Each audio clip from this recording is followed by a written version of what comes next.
Hi, this is just a quick video on how to set up this Mac Allister Multi-Tool.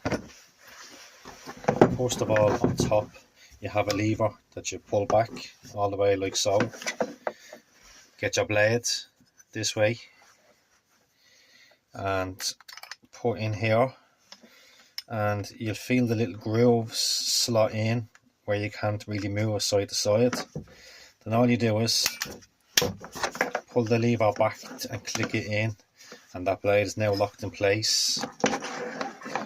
So when you plug the tool in and turn it on, it should work absolutely fine.